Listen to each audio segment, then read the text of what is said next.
嗨，大家好，欢迎来到使人驾到的你不知道三国系列，我是主持人叉叉 Y， 我是金老师。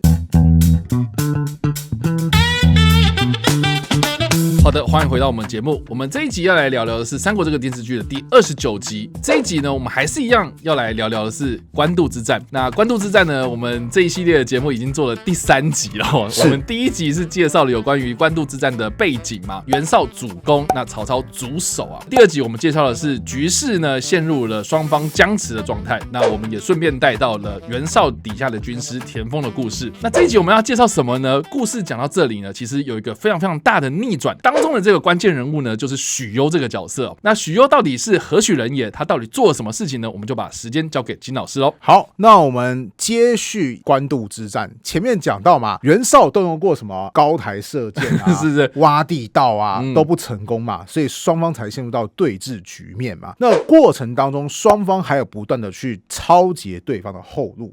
好，因为如果你能够对于对方的后勤造成影响的话，有可能也会让主力军队崩溃。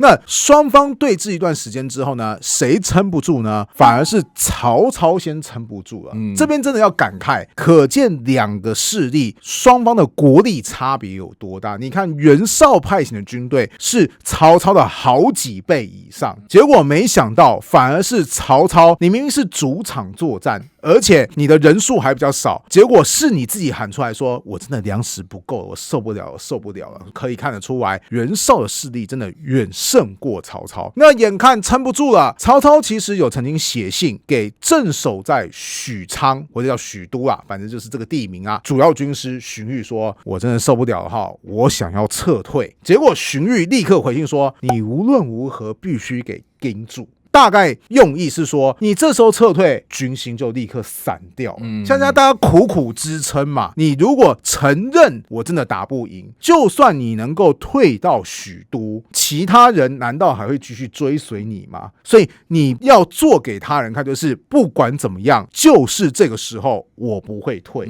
这大概是荀彧为什么要他继续坚持下去的原因。不过电视剧在这边也有做一些解释嘛。我记得荀彧那个时候就有讲说，丞相写这封信表面上是问我说我到底该不该退，可是实际上他早就已经决定好了嘛。我觉得这是个蛮不错的新解析啊。说真的啦，很多时候我们问别人问题说，你觉得我该不该这么做呢？是不是往往其实这个人已经有点心里有点建设了，他只是想要来找你做第2次的确定，就是好，你看你也支持我的哈，好，我就决定这么做了。你是不是生活当中常常遇到这样的案例？对，有时候啊，这个男朋友女朋友讲这种话的时候，你就要非常非常小心啊。你看起来好像很有这方面的阴影啊。毕竟这个已婚之人常常会有这样的这个经验啊。比如说什么啊？今天你想吃什么呢？随便啊，你觉得呢？你今天有没有洗衣服呢？原来是这个样子啊！就是这个问题，它本身不是问题，它只是要你做一个表态而已。所以我其实觉得这个新解释还蛮不错的啦。对，那也的确啊，不管谋士他的纪律再怎么漂亮，真正重要的是谁？决策者嘛，对，你才是那个拍板做最终决定，并且为整体做最后负责的人啊！你看袁绍底下有没有好的军师？有啊，田丰啊，他提的建议好不好？好啊。袁绍最后怎么样？失败啦，因为是他自己选择不要接受的。曹操的确有询问荀彧，荀彧也提出你要苦撑待变。那真正决定要苦撑待变是谁？曹操啊，对啊。所以这个看得出来，曹操他强大的抗压素质。总之就是决定继续支撑，但其实说支撑好像很简单，那战况还是非常非常的危急哈。结果此时呢，袁绍那边出事了。什么出事呢？他底下重要的谋士许攸，有人揭发说许攸的家人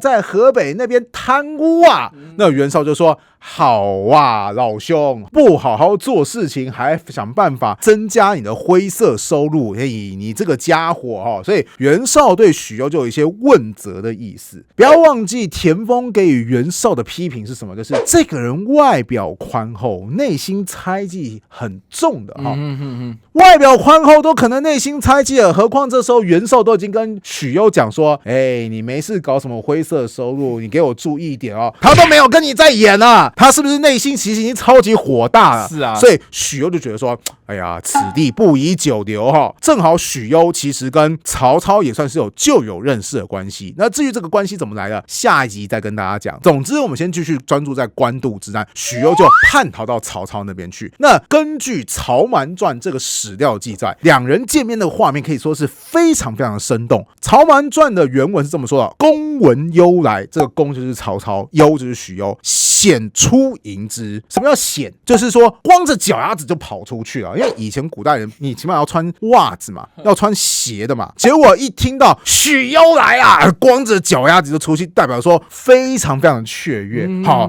这个求贤若渴啊，这个内心非常非常激动啊，就连那个鞋子袜子都顾不得了，就立刻跑出去迎接，抚掌笑曰：“子卿远来，无事计，你来了，哎呀，我大事可成了哈。”双方就怎么样客套一下，开始入座。许攸就先对曹操讲话啦：“袁氏君胜，何以待之？今有几粮乎？”袁绍军现在占有优势，你该怎么办？你先跟我说说你的粮食还是要多少嘞？曹操就说：“尚可支1岁，可以支撑1年。”许攸说：“无事，更言之。”什么意思？就是说，少跟我来这套，你给我换一个说法。曹操就说：“可支半岁，就是我大概半年啦。”许攸又说：“诸夏不欲破袁氏也，何言之不实也？”你是不想打败袁绍吗？面对我还说什么谎话？你到底要不要说真话？你说。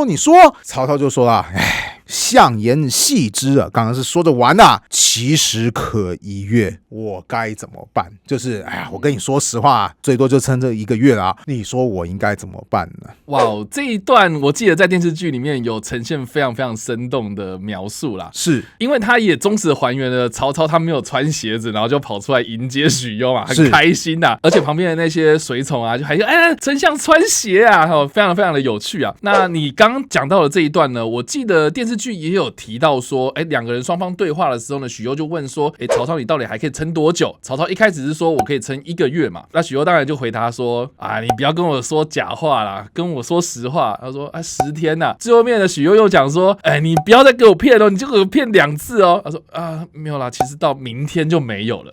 我觉得他的那个急迫性又更强了嘛。对，因为这个其实是仿照《三国演义》小说的说法，就是有一种曹操疑心病很重，然后对许攸也是要瞒一下，其实也是很正常的啊。我怎么知道你真叛变还是假叛变？其实基本上就是曹操就是那种瞒到最后就说，你凑过来，其实我只能支撑到明天啊。然后许攸还说，少编废话，你现在就没粮了。然后曹操还要大惊说，你怎么会知道？对哈，非常非常生动啊。不过这是小说，真实历史则是只聊到说我就剩1个月。试想看看，要是真的粮食就吃到今天啊，你确定你人还要待在这边哦？不可能嘛，你早就该撤退了嘛。是啊，对对好，总之啊，双方也算是交底了哈。我们最多也只能再撑1个月了哈。那许攸你说该怎么办？许攸就说，你现在啊粮食都快吃光了哈，是你最危急的时候，你唯一可以赢的机会就去烧袁绍对方的粮食，因为再精锐的军队没有粮食支撑，它也会瞬间瓦解。问题是袁绍他的粮食在哪边？这才是重点啊！你猜看，曹操想不想烧对方粮食？当然想啊，为什么不烧？不知道在哪里呀？那谁知道？我许攸知道。许攸说，在故事乌巢，这个袁绍囤了非常多的粮食，你现在就立刻派精锐部队突然的去攻打他，只要你能够烧掉那边的粮食，不出3天，袁绍大军立刻崩溃。曹操大喜过望啊，因为刚刚有说过嘛，他想不想劫粮食，早就想了。现在是终于有人出卖了袁绍军粮的所在地。那曹操有多么重视这件事情呢？当时曹操就亲自挑选精锐的部队，甚至外观都化妆成为袁绍军队的样子。然后呢，就率领这批军队亲自攻打乌巢。那乌巢有没有军队镇守？其实是有的，而且这个人跟曹操还有点关系。曹操早年曾经被汉灵帝提拔成为校尉，因为都在西元军这个体系之下，所以叫西元八校尉。那西元八校尉除了曹操之外还有谁？有一个人叫淳于琼，而此时驻扎在乌巢的就是这位淳于琼。所以其实曹操去攻打乌巢，不是说打一打就打赢了，没有，淳于琼是有立刻进行反应，拼命的来进行防守。于此期间，乌巢被偷袭的消息传回到袁绍的耳中。那袁绍一听到说什么曹操竟然偷袭了我的粮草所在地，你是袁绍，你该怎么办？许攸在哪？给我赶快出来！原来就是你许攸去搞的哈，对，好，不管许攸了，这个时候是要赶快去救援嘛，赶快救啊，赶快救啊！此时突然有人提出不同的意见，就是我们在乌巢那边哈，军容壮盛，曹操一时间是打不下来的。现在曹操都已经特别率领部队去攻打乌巢了，他的大营怎么样？一定空虚。又来了。对，我们应该主攻大营。所以此时袁绍有2个选择，第一个就是赶快派遣主要的援军去救援乌巢。好，这是一个纯粹的防守战略。那另外一个战略是什么？就是乌巢救不救，我们另当别论。总之，现在曹操大营空虚，是一个主攻的最好机会。那最后结果怎么样呢？袁绍他就说好，我还是有派遣部队去援助乌巢。那主力军队则是往曹操的大营推进，这是一个一举攻克这个南坑骨头的好机会啊！此时视角再转回到曹操这边，曹操此时前有淳于琼的防守军队，后面又有人告诉他说：“哎呀，袁绍的大军已经要包抄到我们后面了，主公，请你立刻把攻击部队拆分一小部分，先去后面挡一挡吧。”可以想象就是说，假设曹操军队有5000，他可能会说：“主公，你分个1500啊，或分个1000人啊，稍微阻击一下那个袁绍的援军吧。”结果这个时候曹操痛骂说：“不要管后面的那些人，因为我们唯一的目标只剩前面的军队，前面能够攻破全都不是问题，前面攻不破，就算我们把后面的军队给挡住了，我们迟早还是死路一条。总之不要多说，全力进攻乌巢。”在曹操的身先士卒以及命令之下，乌巢最终被攻破。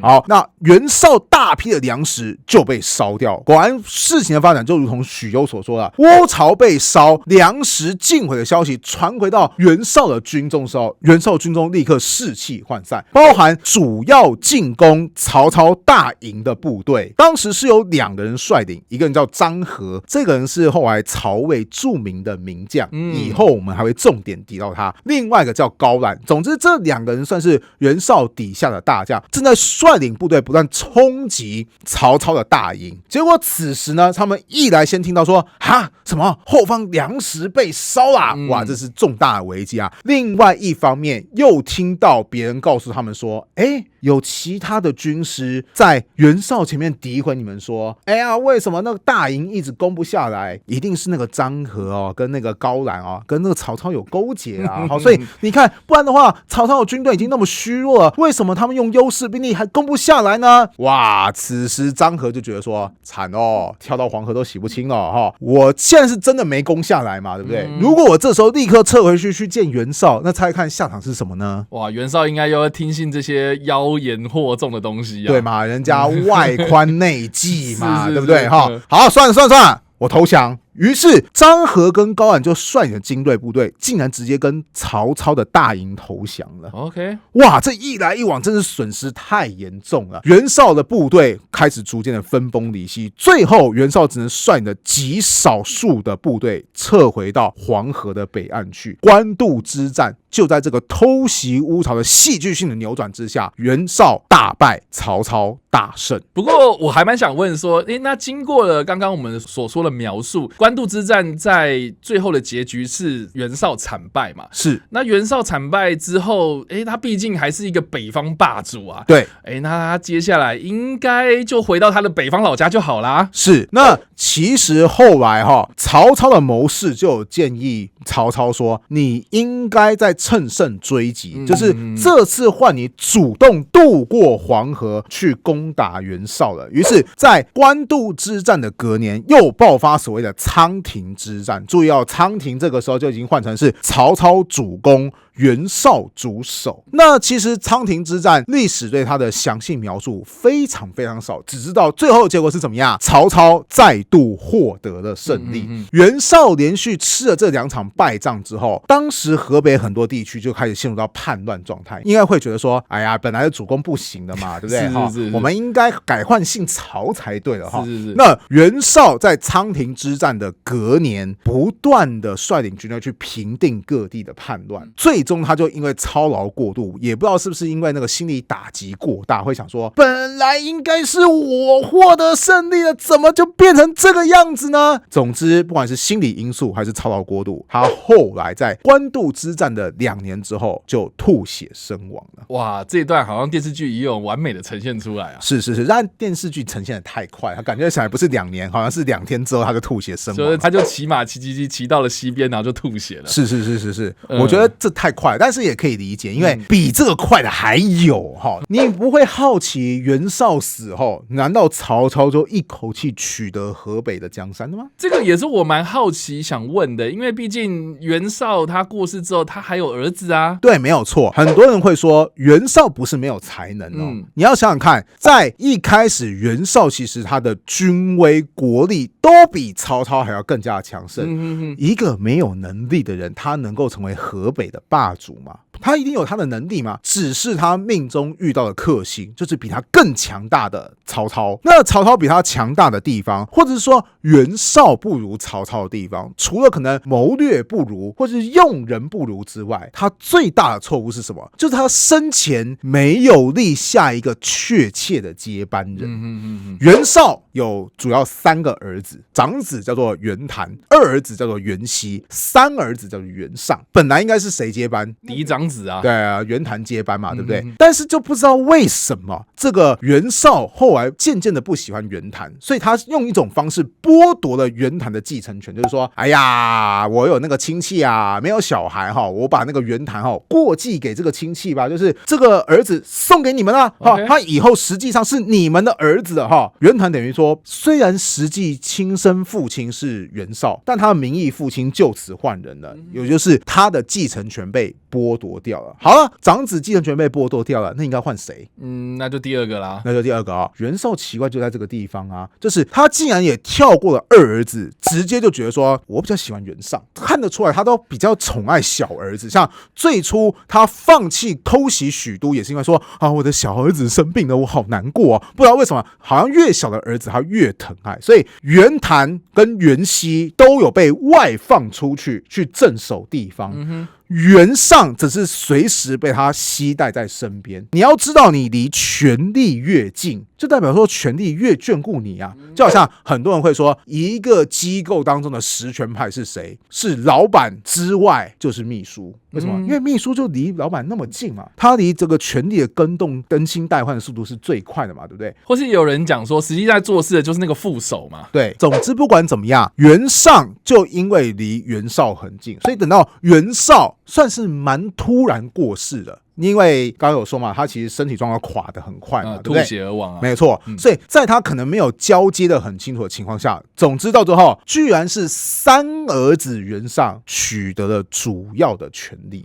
这就很奇怪啊。袁谭就觉得说，奇怪我才是大哥对不对？那至于2哥袁熙，这个人就一直没什么表态，很平庸。大家会觉得说，论宠爱，我也不是最被爱的那个；论长幼，我也不是最大的那个。你要知道，老2这个就是谁，就是这要上不上，要下也不下。对，最容易在被家庭当中被忽略的那个就是老2了，所以他就算了，随便怎样。不过袁熙是比较挺袁尚的，毕竟袁尚获得主要比较多的地盘，也获得比较大多数谋臣武将的支持，反而袁谭是少数。本来曹操会觉得说，袁家看起来有分裂的趋势哦，于是就挥军继续去攻打袁家。此时袁家3兄弟一开始还有立刻派出部队去抵抗曹操。曹操有个谋士叫做郭嘉，他就告诉曹操说，你看这个3兄弟怎么突然开始合作起来呢？因为他们现在有共同的敌人。通常你内部有危机，有的时候如果外部有突然来了一个共同敌人的话，大家可以暂时放下成见嘛，对不对？是。那主公你就要注意哦，你干脆不要那么快去攻打袁家，你就索性暂缓攻势，因为一旦你不是他们的主要威胁之后，猜看袁谭袁尚他们最想解决掉的是谁？就互相彼此闹内讧嘛。对嘛，袁尚就会想说，哎，大哥你赶快去死啊！你死掉之后，就再也没人跟我争了。袁谭会想说，你才去死你死了之后，再也没人跟我争了。果然，在郭嘉的提议之下，曹操再度采纳了正确的建议，他暂缓对河北进攻的角度。那他后来就趁着袁尚率领主力军队去镇压袁谭的时候，再度进攻，最后把袁家最重要的基地，也就是邺城，河北最大城市给攻略下来。随即他也是利用袁家持续分化的机会，逐渐的鲸吞蚕食。事实上，官渡之战都已经过了好几年之后，曹操才彻底的平定河北地区。由此可见，袁绍打下来的基业其实真的是还蛮雄厚的。如果袁绍有好好确立接班人，有一个统一的接班人跟曹操互相的抗衡的话，会不会打赢曹操？我猜还是不会，因为你连你袁绍都不行了嘛，对不对？你那几个儿子都比起你更没出息嘛，对不对？你顶多只是再更延缓时间，但说不定曹操要花更久的时间才能完全统一这个很强大的河北集团。但可惜你袁绍不听老人言，这个田丰他们的意见，急于求成，结果连续2次输给曹操，然后你又不好好立接班人，就导致袁家最后盛极而亡的下场了。好，以上就是我们这一集的内容啦。我们花了3集的篇幅来聊有关于官渡之战的来龙去脉。不知道大家在听完这3集的内容之后，你有什么样的想法，或是你针对曹操跟袁绍这2大势力有什么样的看法？欢迎在留言区帮留言，我们来做互动跟讨论哦。你不知道三国系列，我们下次再见，大家拜拜，拜拜。